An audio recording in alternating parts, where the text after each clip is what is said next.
masyarakat. Perkenalkan, nama saya Angga Saputra, Stambuk O271 18041. Di sini saya akan membuat video tentang teknologi budidaya rumput laut. Dalam pembudidayaan itu rumput laut yang perlu diperhatikan yang pertama itu pemilihan lokasi. Pemilihan lokasi itu harus cocok untuk budidaya rumput laut, mulai dari salinitas, pH, dan suhu yang memenuhi standar serta terhindar dari muara sungai. Kemudian terhindar dari aktivitas pelabuhan, pembuangan limbah, dan gelombang yang deras. Pemilihan lokasi ini menjadi faktor penentu dalam keberhasilan budidaya rumput laut. Kemudian selain pemilihan lokasi, selanjutnya masuk ke pembibitan.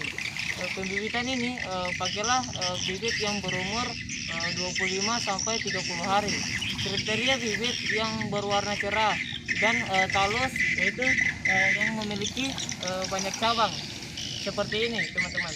Ini jenis rumput laut Echoma cottoni yang sudah saya keringkan, tetapi di sini saya hanya mengambil contoh. Ini rumput laut yang sudah saya rendam. Berikut ini adalah proses pengikatan rumput laut pada tali.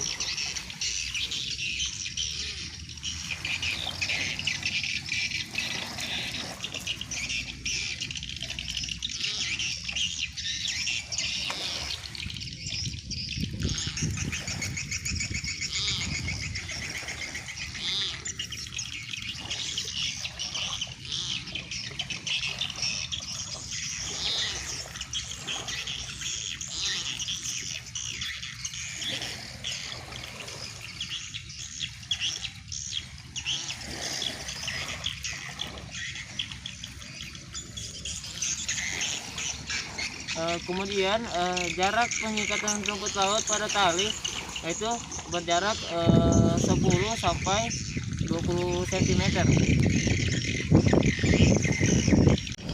Sehingga kenapa harus berjarak 10 sampai 20 cm?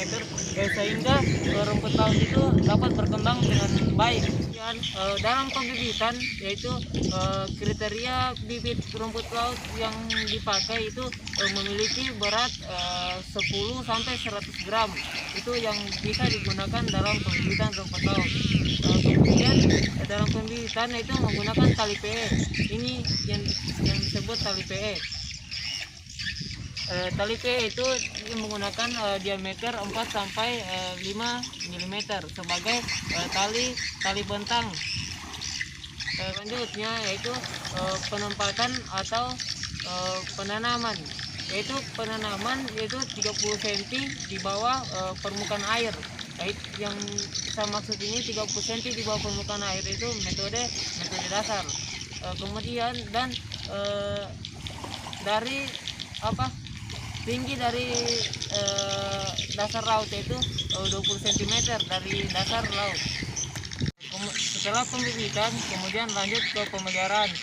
Pemeliharaan rumput laut itu dilakukan dalam seminggu sekali dalam pengecekan rumput laut dengan membersihkan rumput laut dari tanaman lain atau gulma dan kotoran yang menempel pada rumput laut. Karena kotoran bisa memicu tumbuhnya penyakit, contohnya seperti penyakit ice. Kemudian sehingga juga bisa menghambat pertumbuhan rumput laut. Kemudian setelah pemeliharaan, kemudian dilakukan pemanenan. Pemanenan ini biasanya dilakukan setelah rumput laut berumur 45 hari. Kenapa 45 hari? Karena masa 45 hari ini zat yang terkandung pada rumput laut itu sudah maksimal. Selanjutnya pemanenan dilakukan dengan mengangkat tali pada rumput laut. Setelah dilakukan pemanenan, kemudian dilakukan penyemuran. Biasanya masyarakat itu menjemur tergantung dari cuaca juga. Itu yang kadang-kadang faktor penyebab lambatnya penjemuran, itu cuaca. Di sini saya sudah melakukan penjemuran rumput laut jenis Echoma cottoni. Ini eh, saya menyemurnya ini hanya sekitaran 3 hari. Itu pun cuaca sangat bagus.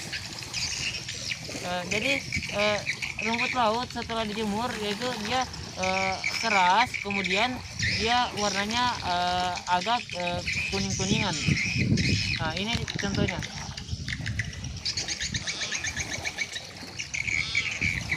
Ya, itulah video dari saya, proses pembibitan rumput laut sampai ke pemanenan. Sekian dan terima kasih. Assalamualaikum warahmatullahi wabarakatuh.